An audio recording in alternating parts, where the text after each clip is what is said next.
Bob, appropriately so, has been talking fundamentals, and I'm not sure fundamentals mean anything right now. And the reason I say that, there's something that Bessent has been talking about called economic statecraft. It was a very important speech he gave in June at the Economic Club of New York. And, he talked about, let me define economic statecraft as Bessent sees it. He says it's the disciplined use of America's economic power in service of our sovereignty. And there are 5 principles to it, and I won't go into that. Basically, they're going to use their powers to tip the scales in different ways. And I think one area where that's occurring is in the energy sector. And that's why I say fundamentals may not matter in the short run. And so I was looking at some data, Bob, and this is what I wanted you to comment on. So on July 28th, the swap dealers in the WTI crude contract are short, 611,000 futures contracts, and they're long 100,000. So they're net short 511,000 contracts at $80 a barrel. That's $41 billion of a net short position. So it's a significant net short position. And if you talk to people on desks, there is a belief, now this is yet to be proven, so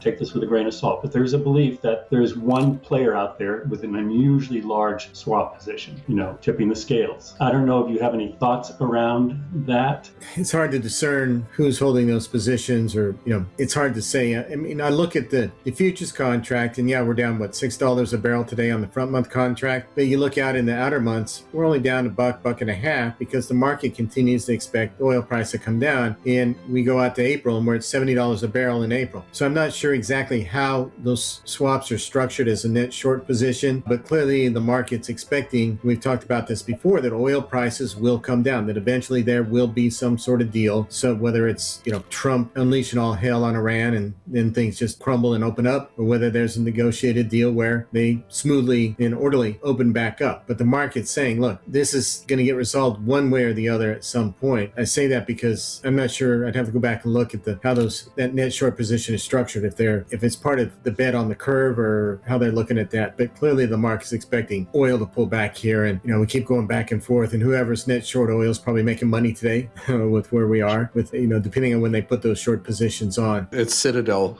That's the the other thing you said, Bob, which I think is important, is controlling the narrative. And both sides are, as you said, are trying to control the narrative. The trading on Friday afternoon in WTI was very interesting because Trump floated the idea of a massive attack prior to the close of trading. And I don't know if you saw, very late in the afternoon on Friday, WTI spiked up to 83 or something like that. Yeah. And then he reversed over the weekend. So people were caught. And so part of, I think, the morning's action is the people are caught dumping. But that helps create the impression of, a peace deal is going to create lower oil prices.